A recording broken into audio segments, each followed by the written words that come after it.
Hi, this is Andrea Kane, and I'm here with you for HIT 292 Healthcare Reimbursement. We are still on week 11, but thankfully, this is our last lecture video for this week.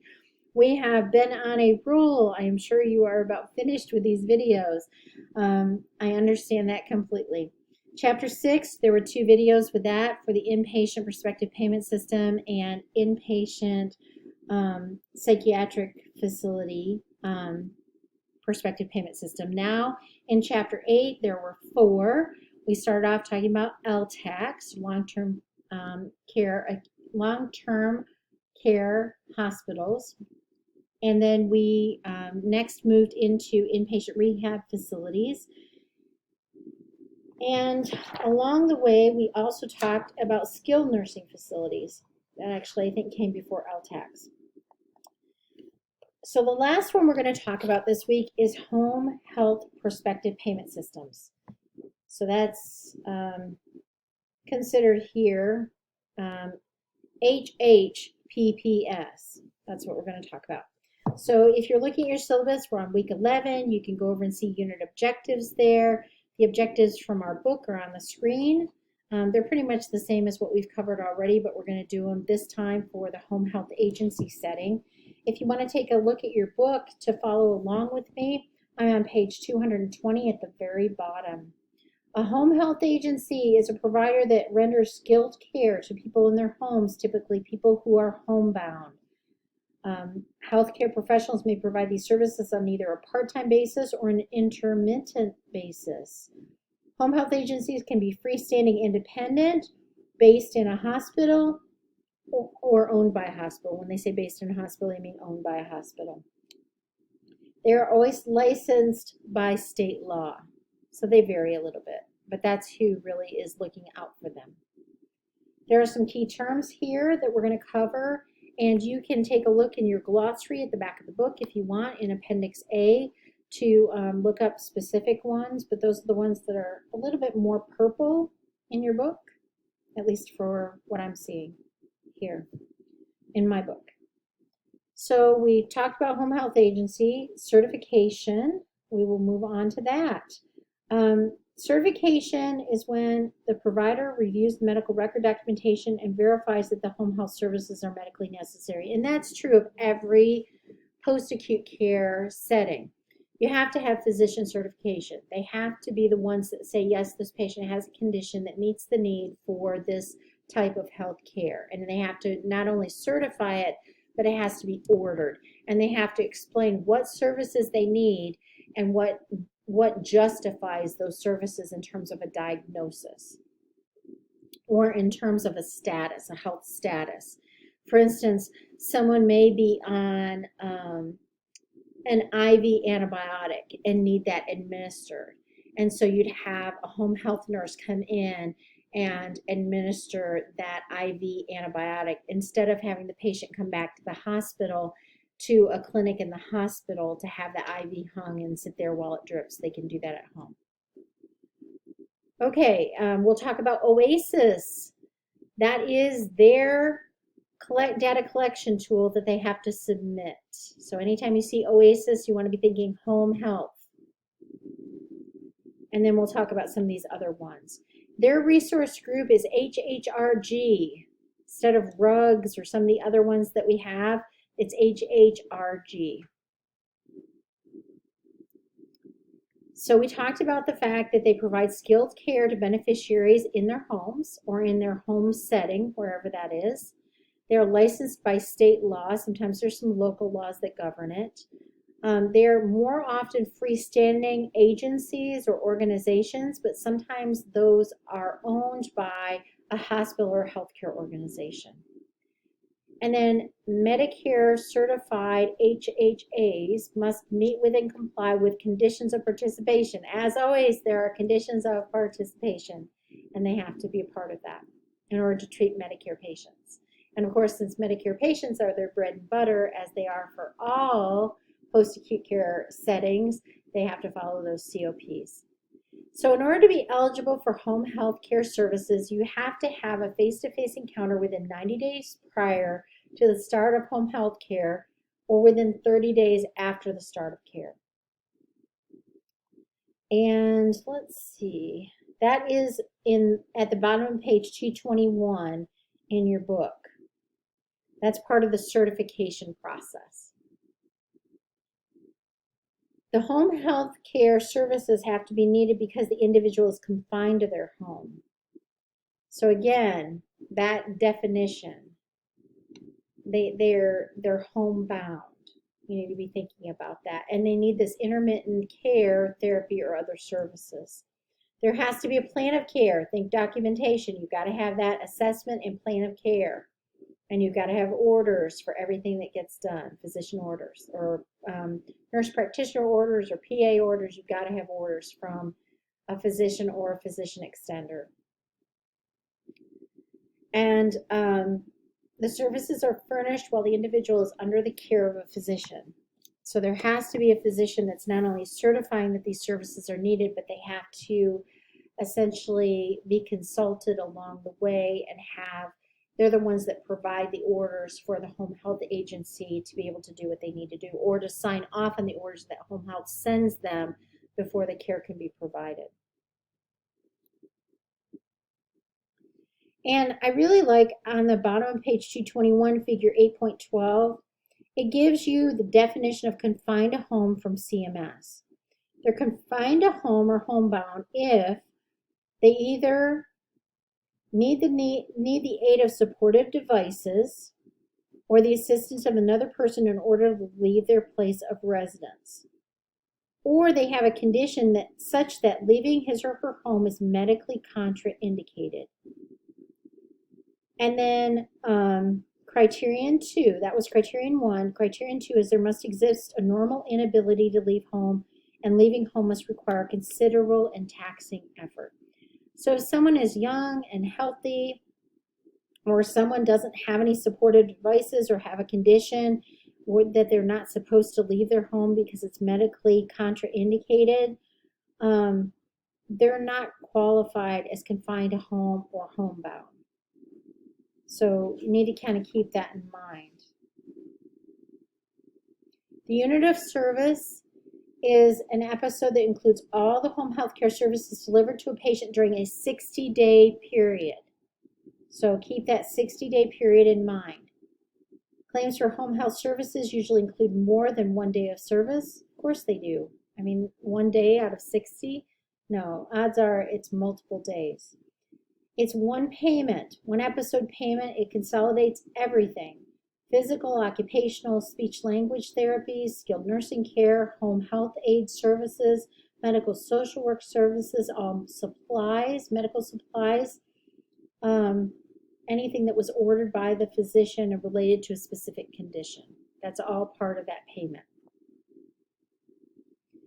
The services that I just read have to be ordered by a physician. The things that are not included in that are DME, durable medical equipment, and osteoporosis drugs. The home health agency can bill those separately to CMS, but they're not in that consolidated payment. So what about data collection? It's OASIS. Anytime you see OASIS, you need to be thinking home health care, because that's the data collection tool that has to be submitted electronically, may I say. The data is under 6 domains. There's socio-demographic, environment, support system, health status, functional status, and behavioral status. So all of those are the domains that make up OASIS. The assessments have to be completed within certain timeframes and reported within certain timeframes. And your book gives you those. It talks about how start of care, resumption of care following inpatient facility stay, recertification within the last 5 days of each 60-day recertification period, other follow-up during the home health episode of care, transfer to an inpatient facility, discharge from home care, or death at home. All of those, the OASIS data has to be collected within 48 hours. So we need to be aware of that as HIM professionals. There are tight timeframes with this. They use ICD-10 CM codes for diagnoses. And because this is not an acute care setting, you can code symptoms, and you're encouraged to do so. And this information about coding for home health is on bottom of page 222 through pages 223 and the very tippy top of page 224. So you may see that. Structure of payment. There's national standardized episode rate derived from the home health agency cost report. Yes, they have to submit a cost report. This is recalibrated annually. That's national standardized episode rate. And where is it published? You guessed it, the Federal Register. And the wage index is also adjusted as it is every year based on the site of service delivery, not the site of the home health agency office. Notice that. It's where the service is delivered. That's important. And this is all laid out for you on page 224. So what are the steps? If you look at figure 8.13 on page 225, the first step is you adjust for case mix. Then step 2, you adjust for geographic factors. Step 3, payment is determined and adjusted for special circumstances as necessary. All right, so let's talk about how the OASIS assessment, including the ICD-10 CM codes, where do they go and what do they do? Well, they're entered into J-Haven, and the grouper in J-Haven uses those to classify patients into an HHRG. It's like a DRG, but for home health care agencies. So HHRG. There are 153 of these. They use 3 dimensions to group patients: clinical severity, functional status, and service utilization. And on page 224, it goes through what these are and how those work. Clinical severity is always in the first position. Functional status is in the 3rd position. Service utilization is in the 5th position. And in between are the severities. HHRG codes are 6 alphanumeric characters, in case you were wondering. And that's for this page, sorry. I should have moved forward a little bit faster. So clinical severity, that's where you're looking at their characteristics, health status, diagnoses, that sort of thing. Functional status, what are their limitations in doing their ADLs independently? Service utilization, number of therapy visits that are happening.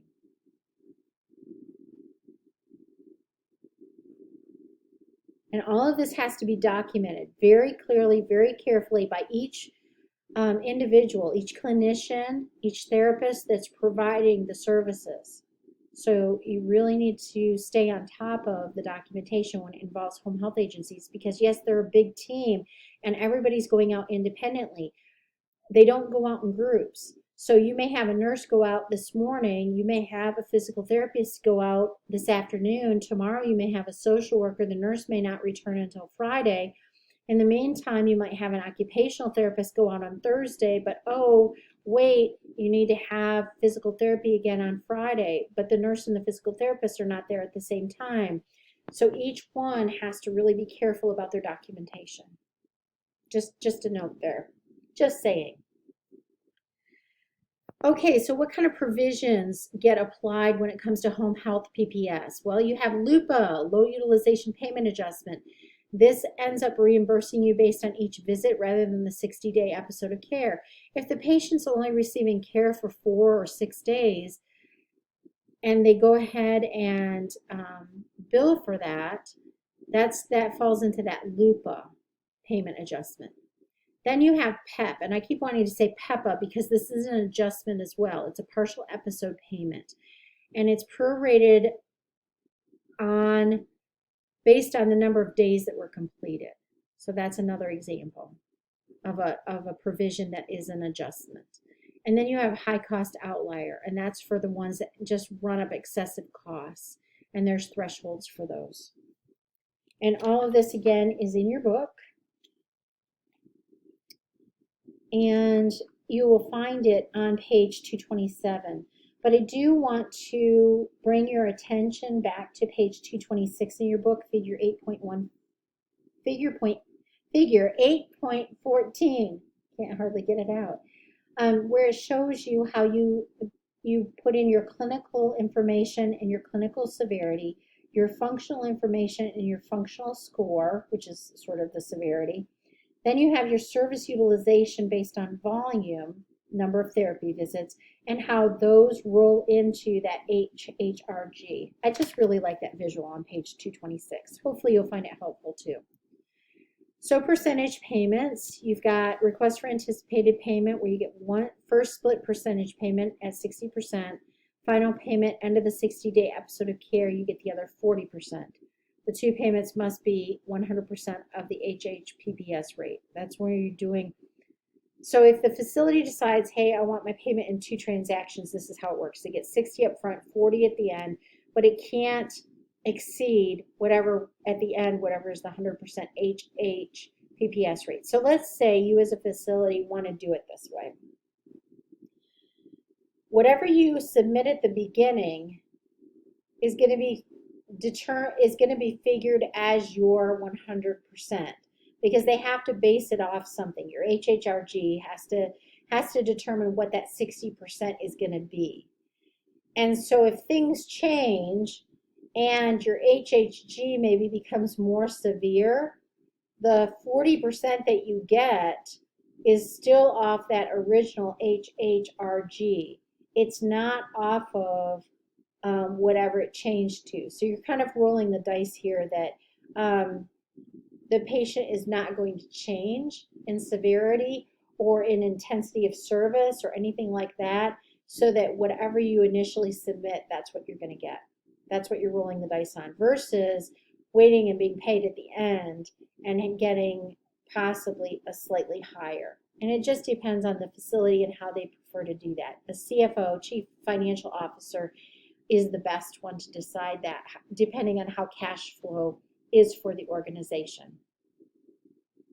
And so again, it's the National Standardized Episode Rate multiplied by the HHRG relative weight that determines case mix, adjusted rate, and that is wage index adjusted, provisions are applied, and you finally get your payment. Wow. And that is it for our slides. And if you go back to your book, it kind of gives you a walkthrough in table 8.17 to calculate a home health payment. I won't ask you to do that on a quiz. That would be really cruel.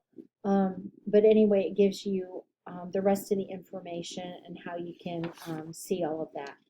So I would encourage you to do your review quizzes in each chapter and check your understandings.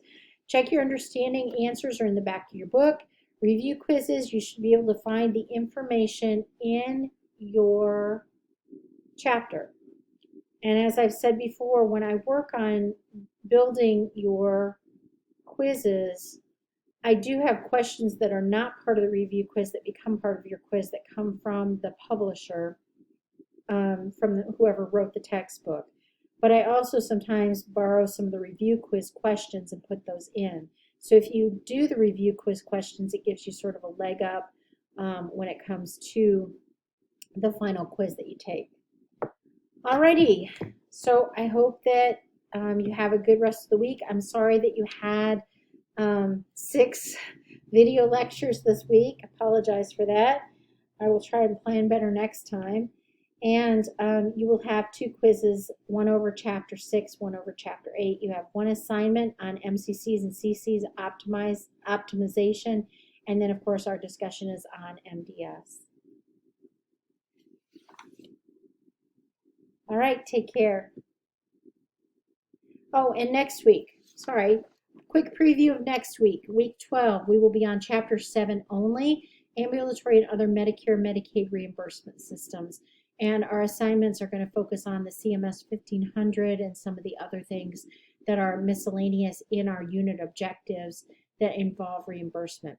Because after that, we're going to get into revenue cycle management, value-based purchasing, and then by then, can you believe it, we will be done with the class. Take care.